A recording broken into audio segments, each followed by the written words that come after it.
ప్రగతి channel ప్రేక్షకులకు స్వాగతం. మనం మహాత్మా జ్యోతిబా పూలేకు సంబంధించిన విషయాలను గురించి తెలుసుకుంటున్నాం కదా. ఈరోజు ఎపిసోడ్లో మరికొన్ని విషయాలను తెలుసుకుందాం. శేతకర్యాచ అసూడ్ ఈ పుస్తకం ముఖపత్రం మీద ఇంగ్లీష్లో cultivators whip card by Jyotirao Govindarao Phule for the defence of శూద్ర కమ్యూనిటీ అని ఉంది. ఉపోద్ఘాతంతో పాటు దీనిలో 5 ప్రకరణాలున్నాయి. అంతా వచనంలోనే ఉంది. 1883లోనే జ్యోతిబా ఈ పుస్తకం రాయడం మొదలుపెట్టారు. రాణా, జొన్నార్, హడపూర్, వనగని వంటి చాలా చోట్ల ఆయన దీనిలోని భాగాలు చదివి వినిపిస్తుండేవారు. ఈ పుస్తకం ముఖ్యంగా శూద్రుల కోసమే. భారతీయ రైతులను సంబోధిస్తూ ఆయన చేసిన ఉపన్యాసాలు గణనీయమైనవి. బైకులాల్లో ఆయన చేసిన ప్రసంగాన్ని ఇజ్రాయిలీ ధర్మదీప్ అనే మరాఠీ వారపత్రిక ప్రశంసించింది. ఆయన చెప్పిన సమాచారం ఎంతో విలువైనది. అది సేకరించడానికి ఆయన చాలా కష్టపడి ఉండాలి, ఎంతో డబ్బు కూడా ఖర్చు చేసి ఉండాలి అని ఆ పత్రిక రాసింది. దీనిని బొంబాయిలోని ఇజ్రాయిలీలు నడుపుతుండేవారు. బైకుల్లా ప్రసంగంలోని సమాచారం అంతా జ్యోతిబా తన పుస్తకాలలో పొందుపరిచినదే. శేతకర్యాచ అసూడ్లోని విషయాలు బొంబాయిలోని మరొక సమావేశంలో కూడా జ్యోతిరావు చదివి వినిపించారు. బరోడా మహారాజు నయాజీరావు గైక్వాడ్కు కూడా ఈ పుస్తకంలోని విషయాలు చదివి వినిపించారు జ్యోతిబా. గైక్వాడ్ మహారాజు ఉత్తముడు, ఉన్నత భావాలు కలవాడు, సమర్థులైన గురువుల దగ్గర శిక్షణ పొందాడు, సాంఘిక సమస్యలు చక్కగా అవగాహన చేసుకున్నాడు. ఆయనకు కింది కులాల పట్ల సానుభూతి ఉంది, వారి సమస్యల పట్ల శ్రద్ధ ఉంది. ఆయన జ్యోతిబాకు ఆర్థిక సహాయం అందజేయటమే కాకుండా దర్బారు దుస్తులు కూడా అనుగ్రహించారు. జ్యోతిబా పుస్తకం అప్పటికి అచ్చుకాలేదు. రాతప్రతులు తయారు చేయడానికి చాలా సమయం పట్టేది. అలాగే రాతప్రతులు తయారు చేయించి ఇండియా గవర్నర్ జనరల్కు 1, బరోడా మహారాజుకు 1 ఇచ్చారు. ఈ పుస్తకం ఒక చిన్న గేయంతో ఆరంభమైంది. ఈ పుస్తకం తొలి పలుకులలో జ్యోతిరావు కుల వ్యవస్థ పరిణామాన్ని వివరించారు.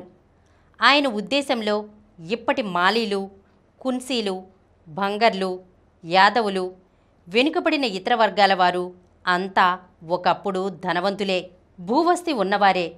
జనాభా పెరిగే కొద్దీ ఉమ్మడి ఆస్తికి వారసులు ఎక్కువై వారి ఆస్తిపాస్తులు క్షీణించిపోయాయి. ఇక వేరే మార్గం లేక వారు జీవనోపాధి కోసం వృత్తి పనులు చేయటం మొదలుపెట్టారు. పశుపాలన, సేద్యం, మాలిపని వంటివి చేస్తూ అదే పనులలో స్థిరపడిపోయారు అంటారు జ్యోతిబా.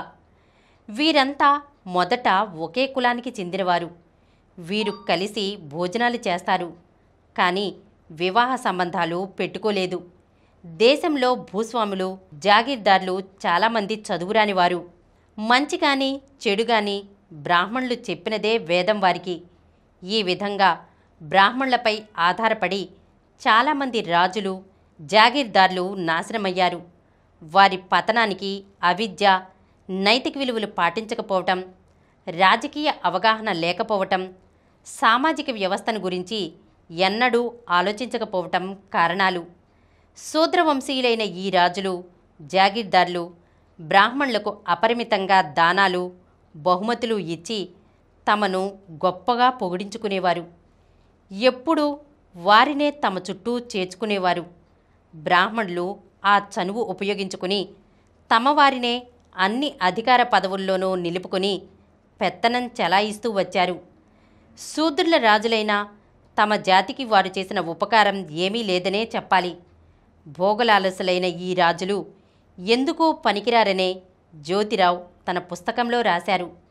రైతు జీవితాన్ని పుట్టుక మొదలు చావు వరకు వారు ఎలా పీల్చి పిప్పి చేస్తున్నారో సోదాహరణంగా వివరించారు. బ్రిటిష్ అధికారులు కూడా రైతుల బాగోగులు పట్టించుకోలేదు. తమ వద్ద పనిచేసే బ్రాహ్మణ గుమస్తాలను వారు నమ్మారు. తమ వరకు తాము విలాసాలలో మునిగి తేలారు. బ్రాహ్మణ గుమస్తాల అధికారంలో రైతులకు తినడానికి తిండి లేకపోయింది. వారి పిల్లలకు చదువులు లేకుండా పోయాయి.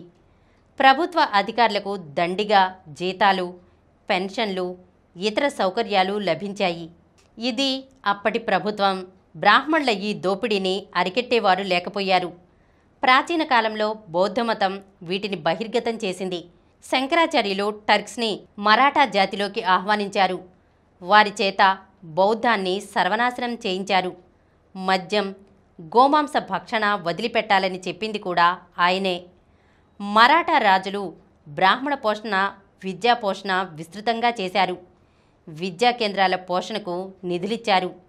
అయినా బ్రాహ్మణులు తమ విద్యాలయాలలో శూద్రులను, రైతుల పిల్లలను చేర్చుకునేవారు కాదు.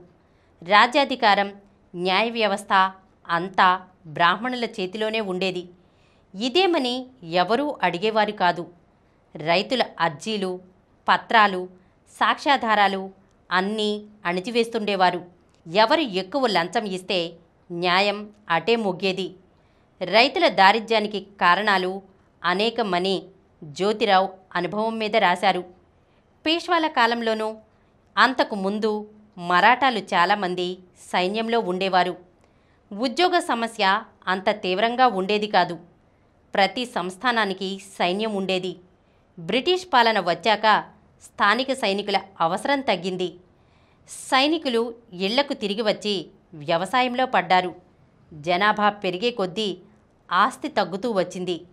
భూమి చిన్న చిన్న ముక్కలైంది. ఆ చిన్న ముక్క మీద ఒక కుటుంబం బతకడం కష్టమైంది. నిరుద్యోగం, దారిద్ర్యం విజృంభించాయి.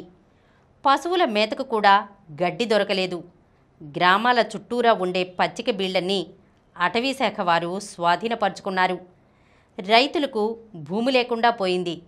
భూమికి ఫలసాయమూ లేకపోయింది. పశువులను కూడా సాకలేని స్థితిలో రైతులు తమకు ఉన్న కాస్త పొలం చెక్కను అమ్ముకోవడమో, ప్రక్క రైతులకు కౌలుకివ్వడమో చేసేవారు. పొట్ట నింపుకోవటానికి ఏదో ఒకటి చేయక తప్పని పరిస్థితిలో కూలి పనులు, వృత్తి పనులు మొదలుపెట్టారు. నేత పని, కుమ్మరం, కమ్మరం వంటివి చేశారు. యంత్రాల వాడకం వచ్చాక ఆ పనులు వెనుకబడ్డాయి. వారి జీవితాలు దుర్భరమైపోయాయి. బ్రిటిష్ కార్మికులు కేకులు, బిస్కెట్ల వంటి పుష్టికరమైన ఆహారం తింటుంటే భారతీయ రైతులు ఒక పూట తిండి కూడా లేక అల్లాడిపోయారు. దారిద్ర్యం, ఆకలి, సంసారం, రోగాల బాధ అన్నీ మర్చిపోవటానికి తాగుడుకు అలవాటు పడ్డారు. నాటుసారాతో కడుపు నింపుకోసాగారు. సమాజంలో కింది వర్గాల ఈ దుర్భర జీవితాలకు, అర్థం లేని ఆచారాలకు బాధ్యత బ్రాహ్మణులదే అన్నారు జ్యోతిబా. వారు అనవసరమైన ఆంక్షలు పెట్టి జనజీవితాల పరిధిని సంకుచితం చేశారు. సముద్రయానం నిషేధించారు. దేశంలో తమకు అన్ని సదుపాయాలు ఉన్నాయి. సేవలు చేయటానికి, పొలాలు దున్నటానికి కావలసిన వస్తువులన్నీ చేసి అందించటానికి వెట్టి చాకిరీకి బానిసలుగా కింది వర్గాల వారున్నారు. అందుచేత వారికి పని అవసరం తెలియలేదు. ఆకలి బాధ అనుభవంలోకి రాలేదు. విదేశాలకు వెళ్ళి పని సంపాదించుకునే అవసరం వారికి లేదు. అందుచేత ఎవరికి ఆ అవసరం ఉండదని భావించారు. తమ ఆలోచనను బట్టి, తమ సౌకర్యాన్ని బట్టి శాస్త్రాలు ఏర్పరిచారు. విధి నిషేధాలు అమలుపరిచారు. కింది వర్గాలకు ఏ విధమైన అవకాశము, దారి లేకపోయాయి. ఇది శతాబ్దాల కిందటి పరిస్థితి. ఈరోజు మనం మహాత్మా జ్యోతిబా పూలేకు సంబంధించిన కొన్ని విషయాలను గురించి తెలుసుకున్నాం కదా. వచ్చే ఎపిసోడ్లో మరికొన్ని విషయాలతో కలుద్దాం. ఈ కార్యక్రమం మీకు ఎంతో నచ్చింది కదా. ఇటువంటి మరిన్ని వీడియోల కోసం అనతి కాలంలోనే 20 కోట్ల వ్యూస్ సాధించిన సమరం ఛానల్ సమర్పించు సమరం ప్రగతి ఛానల్కు సబ్స్క్రైబ్ చేయండి, లైక్ చేయండి, మీ ఫ్రెండ్స్కి షేర్ చేయండి. అలాగే ప్రక్కనున్న గంట సింబల్ని ప్రెస్ చేయడం మర్చిపోకండి. Please download Samaram Channels app from Google Play Store and watch your favorite channels. Click the bell icon and subscribe to the channels.